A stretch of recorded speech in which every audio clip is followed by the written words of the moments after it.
Assalamualaikum warahmatullahi wabarakatuh. Halo teman-teman, bertemu lagi dengan saya pada praktikum kartografi dan penginderaan jauh acara yang ketiga, yaitu membaca nilai piksel dari suatu objek di permukaan bumi. Nah, sebelum masuk ke tutorialnya, di sini saya akan menyampaikan secara singkat terlebih dahulu gimana sih cara untuk membaca atau menginterpretasikan nilai pantulan relatif dari objek-objek utama yang ada di permukaan bumi secara umum.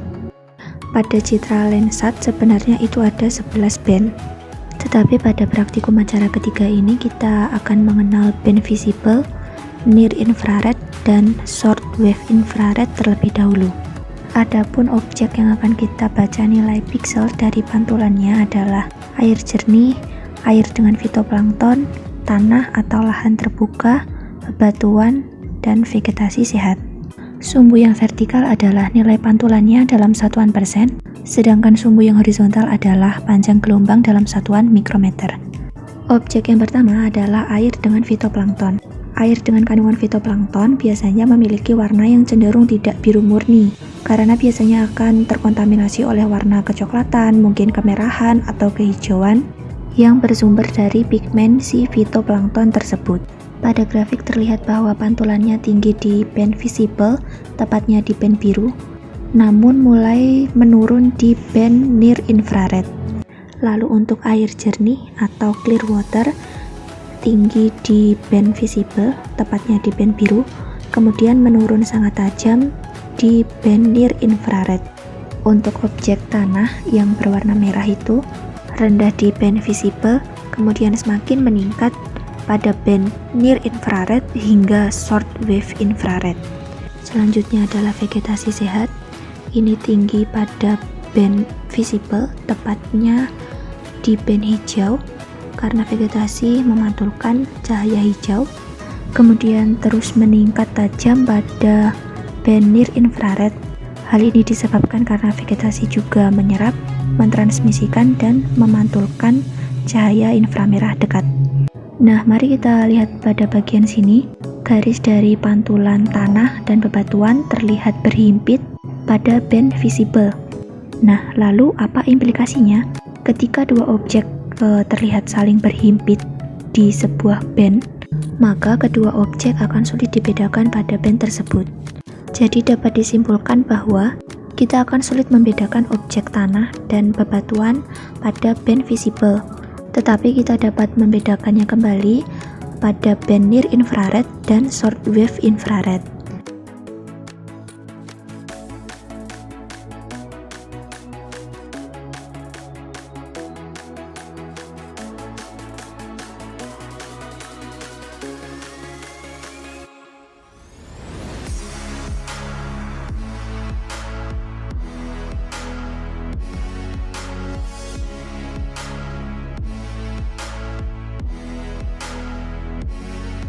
Oke teman-teman, kita langsung menuju ke tutorialnya saja ya. Jika pada praktikum acara 2 kemarin kita menggunakan QGIS, di sini kita hanya akan menggunakan aplikasi ENVI dan Microsoft Excel untuk pengolahan datanya. ENVI yang dipakai ini adalah ENVI versi 5.3. Nah, kalau sudah terbuka tampilannya akan menjadi seperti ini. Kita langsung klik File, kemudian pilih Open Image File. Lalu kita pilih file bahan praktikum yang akan kita baca nilai pikselnya pada praktikum acara ketiga kali ini. Setelah itu kita pilih file yang LC08, B1, B2, B3, dan B4. Jadi kita hanya akan mencoba 4 band terlebih dahulu. Dan tampilannya akan menjadi seperti ini. Langkah selanjutnya adalah kita klik New Display. Untuk display 1, kita hanya akan menampilkan band 1 dengan formatnya grayscale, bukan RGB. Kemudian kita pilih yang LC08 B1, klik yang band satunya, dan kemudian tinggal di load band.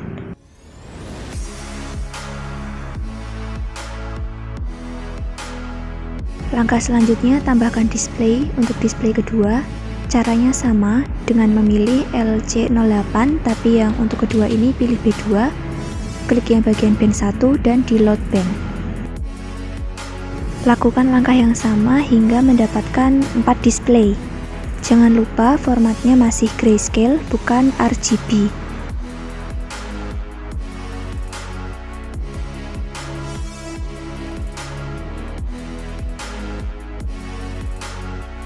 Jika sudah, tambahkan display lagi untuk display yang kelima, dan di display kelima ini kita menggunakan formatnya RGB.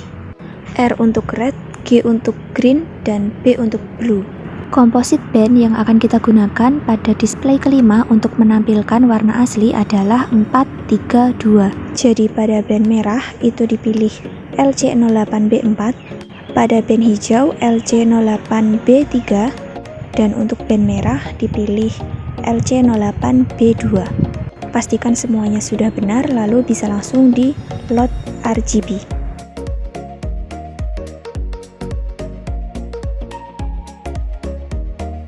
Kalau sudah selesai semua, kita akan mencoba melihat bagian yang sebelah sini. Di display 5 nanti tampilannya akan mengikuti ya yang di atas. Begitu juga ketika kita mengklik bagian pada display 4, 3, 2, 1. Bisa dilihat ya teman-teman, kalau dari display 1 sampai display 5 itu belum terhubung satu sama lain. Padahal untuk mengidentifikasi nilai pantulan suatu objek pada display 1, 2, 3, 4, dan 5 itu, objeknya tidak boleh berbeda-beda ya. Jadi misalnya di display 1 itu kita akan mengidentifikasi air dalam, ya di display 2 juga air dalam, bukan air dangkal ataupun vegetasi atau yang lainnya. Terus gimana caranya menghubungkan antara display 1 sampai display 5? Caranya tinggal klik kanan kemudian pilih link display.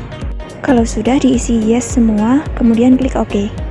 Nah, kalau seperti ini berarti sudah terhubung ya teman-teman. Jadi ketika kita mengklik suatu objek di display 5, nanti di display 4, 3, 2, 1 akan menyesuaikan. Lanjut ke langkah berikutnya. Objek pertama yang akan kita cari nilai pikselnya adalah air dalam. Kita akan mengambil objeknya di bagian bawah sini. Untuk menampilkan nilai piksel, kita klik kanan, kemudian pilih kursor location value. Di kotak bagian sini akan ditampilkan nilai piksel objek air dalam pada display 1, 2, 3, 4, hingga 5. Nanti bisa langsung teman-teman catat berapa nilainya. Dan perlu diingat bahwa kita tidak hanya mengambil satu titik saja untuk setiap objek, tetapi kita akan mengambil sekitar 5 titik yang ada di sekitarnya juga, dan warnanya harus homogen. Dan kalau sudah mendapat 5 nilai piksel dari kelima band, bisa langsung dirata-rata agar hasil yang didapat nanti bisa akurat. Lalu untuk objek yang kedua adalah air dangkal, kemudian lahan terbuka, dan yang terakhir adalah vegetasi. Langkah-langkahnya juga sama seperti ketika kita membaca nilai piksel dari air dalam tadi.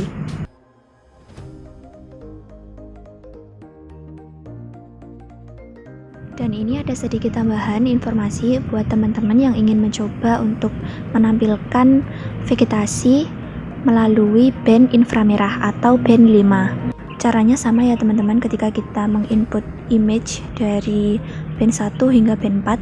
Hanya saja untuk menampilkan band inframerah ini, komposit yang digunakan adalah 543.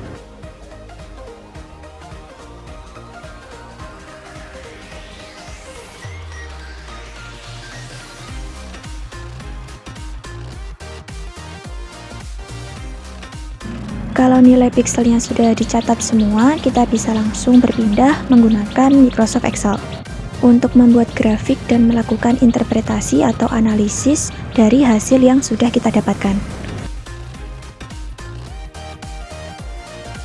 Kira-kira seperti ini ya tabelnya teman-teman. Jadi setiap objek akan memiliki 20 nilai piksel. 5 piksel dari band 1, 5 piksel dari band 2, 5 piksel dari band 3, dan 5 piksel dari band 4. Kemudian langsung dirata-rata saja.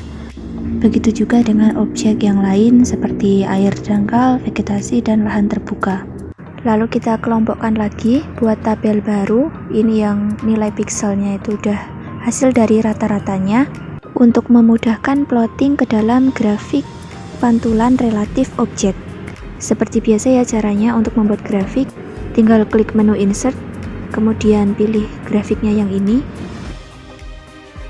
Terus kalau sudah, tinggal dirapiin aja atau diberi warna yang sesuai. Misalnya untuk air dangkal itu biru muda, air dalam itu biru tua, kemudian vegetasi warna hijau, lahan kosong atau lahan terbuka diberi warna kuning atau orange. Sumbu yang vertikal adalah pantulannya, dan sumbu yang horizontal adalah saluran atau bandnya. Yang pertama kita akan membaca grafik dari air dalam yang ditandai oleh garis berwarna biru tua. Air dalam tinggi di band 1 yaitu band coastal atau aerosol, kemudian semakin menurun pada band 2, 3, dan 4. Selanjutnya untuk air dangkal yang berwarna biru muda memiliki pantulan yang paling tinggi pada band 1 karena pada band tersebut memang digunakan untuk pencitraan air dangkal atau pelacakan partikel halus atmosfer seperti debu atau asap. Sementara itu, vegetasi memiliki nilai pantulan yang paling rendah dibandingkan ketiga objek lain pada band 1. Pada band kedua atau band biru, perbedaan antara kenampakan tanah atau lahan terbuka dan vegetasi terlihat sangat jelas. Sedangkan pada band 3 atau band hijau hingga band 4 yaitu band merah, nilai pantulan vegetasi dan air dalam tampak berhimpitan, sehingga pada kedua band tersebut warna vegetasi dan air dalam akan sulit dibedakan. Pada citra Landsat 8, vegetasi akan tampak jelas apabila dilihat menggunakan band 5 atau near infrared. Hal itu disebabkan karena vegetasi mampu menyerap, mentransmisikan, dan memantulkan lebih banyak radiasi inframerah dekat atau near infrared. Akan tetapi, pada praktikum acara ketiga kali ini, band atau saluran yang wajib digunakan hanya band 1 hingga band 4 saja. Pada grafik juga terlihat bahwa nilai pantulan dari air dalam dan air dangkal pada band 3 dan band 4 cenderung semakin menurun.